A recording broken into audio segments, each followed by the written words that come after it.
Module 21, Nursing Care of Patients with Behavioral Disorders. Take a few seconds and read over your learning outcomes.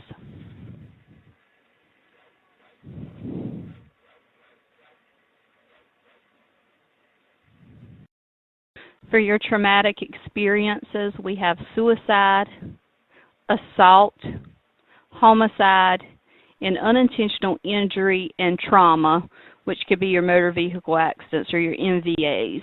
For your assaultive behaviors, we covered that in Module 17, so make sure you go back and look over those. Suicide is the intentional act of killing oneself. These patients feel like it's the end to their problems, ends their suffering. Some clients may have mixed feelings about suicide, so intervention can make a big difference in patient outcome. Those contemplating suicide rarely consider the aftermath and the ramifications that's left on their family.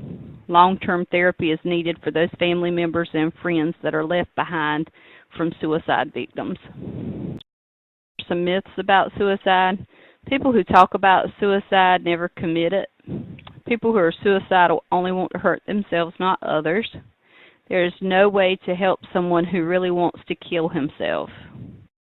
Mention of the word suicide will cause the suicidal individual to actually commit suicide.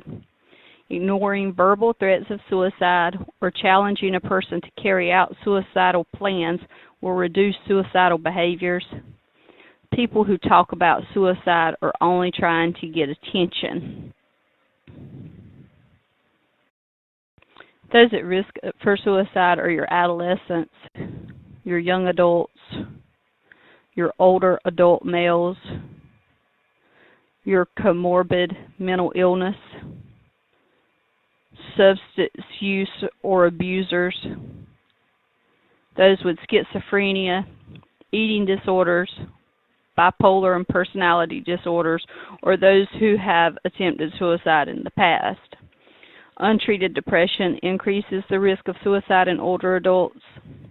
Loss of employment, finances, isolation, powerlessness, change in function, ability, and chemical dependence are all risk factors. Those that are experiencing death or loss of a loved one, that increases their risk of suicide. And older adults are more likely to actually succeed in committing suicide. Risk factors may also include family history of suicide or health conditions. Your health conditions could consist of physical disorders like AIDS, cancer, heart disease, stroke, cirrhosis, dementia, epilepsy, head injuries, Huntington's disease, and MS. Your psychosocial risk factors include hopelessness, intense emotions such as rage, anger, or guilt, poor interpersonal relationships at home, school, or at work, and developmental stressors such as being an adolescent or having peer pressures at school. When looking at protective factors, you have responsibility. There's your feelings of responsibility toward family or friends. Pregnancy, probably a current pregnancy. They wouldn't hurt their child even though they feel like they could hurt themselves. Religious and cultural beliefs. Suicide may be against their religion. Satisfaction. Overall, they're happy with their life. Support. They have an adequate support system. Coping. They have effective coping and problem-solving skills. And medical care, they have access to appropriate medical care or counseling services. When collecting data, you want to look carefully for verbal and nonverbal values. Always ask if the patient is considering or thinking about suicide. It does not plant seeds in their mind if you ask these questions. When looking at overt signs, these are when the patient feels like there's just no reason for me to keep on living. Covert is an example, is everything is looking pretty grim for me. You want to know if the patient has a suicide plan. If they do have a plan, can they describe it? And does the patient have access to the method? An example would be that the patient is thinking about committing suicide with a gun. Does the patient have a gun at home? Do they have access to that weapon to be able to carry out their plan? Has the patient's mood changed? Sudden changes to happy mood may indicate that the patient has a suicidal plan. Assess the patient, look to see if there's any scars, lacerations, or abrasions. Cutting is really big right now, especially in your adolescence. This may indicate that the patient's tried to hurt themselves in the past. And then you want to use your SAD person scale. It's a tool that assesses 10 major risk factors for suicide and gives a score for each. It's usually done at triage, and it helps determine if hospitalization is necessary for these patients. Your therapeutic interventions include primary, secondary, and tertiary. Your primary provide information and education to those that are at risk for suicide. These are your support systems. They include names, phone numbers of agencies or people that they could call in an emergency. Your secondary, they manage suicide crisis, those that are in an impending crisis. And then your tertiary work with families and friends of those who have already committed suicide. When a patient is on suicide precautions, they're on a one-to-one constant supervision. The supervision is provided around the clock. The patient is kept close and within sight at all times. Documentation needs to include location, mood, quotes, behavior every 15 minutes or per the hospital or facility's protocol. They have safe zones. That means all glass, metal silverware, electrical cords, belts, shoelaces, nail files, tweezers, matches, razors, perfume, shampoo, or plastic bags must be removed from the room. They use plastic utensils. You want to make sure that the environment is free of windows that open, pipes that are accessible, or hangers or sheets, anything that the patient could injure themselves with. You want to check the patient's hands if they keep their hands hidden to make sure that they're not hiding anything. They need to be in a private room with the door open for observation. If they're taking any medications, you want to make sure that the patient swallows the medication, that they're not hiding it under their tongue. And if it's a lethal medication, you want to make sure that you collaborate with their healthcare provider. And visitors, you want to make sure that they're not bringing anything dangerous to the patient. I know in the hospital, the patient's usually there for at least 24 hours before we allow visitors to come in, and that's just at our hospital, and it changes for different facilities. But we make sure that the patient we take their clothes, they are put in paper scrubs, we make sure that they don't have any sharp objects, that they're not carrying anything that they can harm themselves with, because you also want to make sure that they're not carrying anything that they can harm you with, especially if they want to try to get away. Because once they have been IVC'd or they're involuntarily committed, then they have to stay in that facility. They're not able to leave. So if they're not able to leave, sometimes they'll hurt the nurse to be able to try to get out of the facility. So we want to make sure that it's not only safe for them, but it's safe for us as well.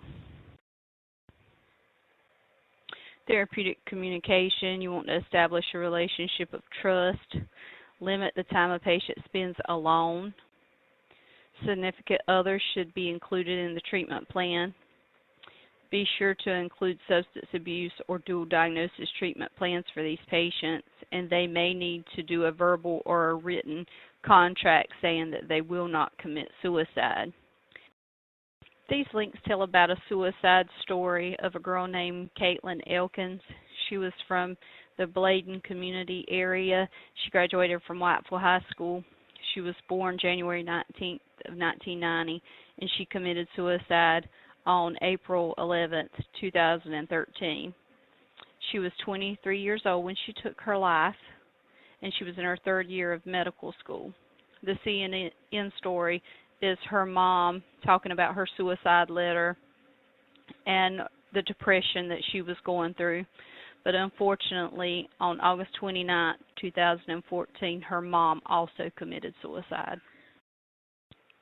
Some more of our therapeutic interventions include medications such as your antidepressants. You want to make sure that you don't stop them abruptly. You need to take at least 1 to 3 weeks, up to 2 months. They could cause sexual dysfunction, weight gain. Sometimes they increase depression and cause suicidal ideations. So that's why you see on these commercials where it talks about your antidepressants and to seek medical help if you start having feelings of suicide or depression. You have your benzodiazepines. These are your sedative, hypnotic analytics. This is like your Valium, your Ativan. They're central nervous suppressants. You should avoid any kind of heavy machinery, driving. While taking this medication, you want to avoid alcohol. Caffeine interferes with the effects of the medication, and you should not stop it suddenly. These are also controlled medications. You want to make sure that they're not passing them out to the community. Sometimes they're selling them. You want to make sure that they're in a controlled environment. You also have your mood stabilizers, your anti-epileptics, and your atypical antipsychotics. Your mood stabilizers include your lithium.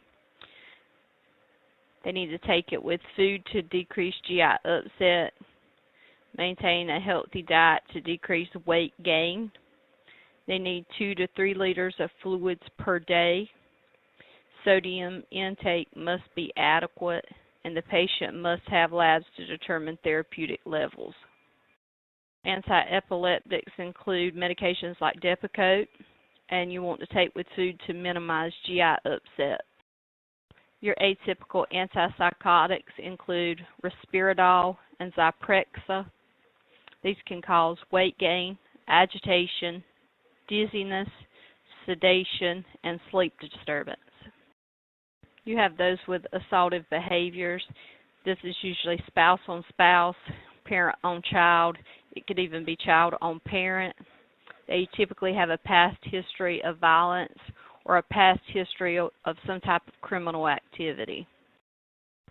Each year, more than 16,000 people are victims of homicide, approximately 45 victims every day. Homicide disproportionately impacts young people. Among those aged 15 to 24 years in the U.S., homicide is the second leading cause of death and is responsible for more deaths in this age group than cancer, heart disease, birth defects, influenza, diabetes, and HIV combined. In 2011, more than 1.75 million people were treated in the United States emergency departments for non-fatal injuries resulting from assaults, and over 120,000 of these victims of assault were admitted to the hospital. Emergency Nurse Association found that 1 in 4 respondents report experiencing frequent, more than 20 times in the past 3 years, physical violence while working. The North Carolina State General requires every case of gunshot wound or other injury caused or appearing to be caused by the discharge of a firearm, every case of illness apparently caused by poisoning, every injury caused or appearing to be caused by a knife or sharp instrument if it appears that a criminal act was involved, and any other grave bodily injury or grave illness that appears to have resulted from a criminal act of violence to be reported by the physician or surgeon treating the case, or if such case is treated in the hospital or other medical institution or facility, should be reported by the director, administrator, or other person designated by the director or administrator to the local law enforcement where the place of treatment is located. As with any other client who presents to the emergency department, there is a triage procedure to determine the severity of the client's problem. You always want to prioritize by your ABCD. That's your airway, breathing, circulation and consciousness, and disability. Here you see how to assess the airway. In a secondary survey for severe trauma, you want to do a rapid head-to-toe assessment to assess the situation. When shock is suspected, you want to look at circulatory failure, decreased cellular perfusion, and your treatment is going to be to control bleeding, monitor the vital signs. You want to keep your patients warm and administer IV fluids. Here you see areas where the arteries are that will bleed profusely if bleeding is not controlled.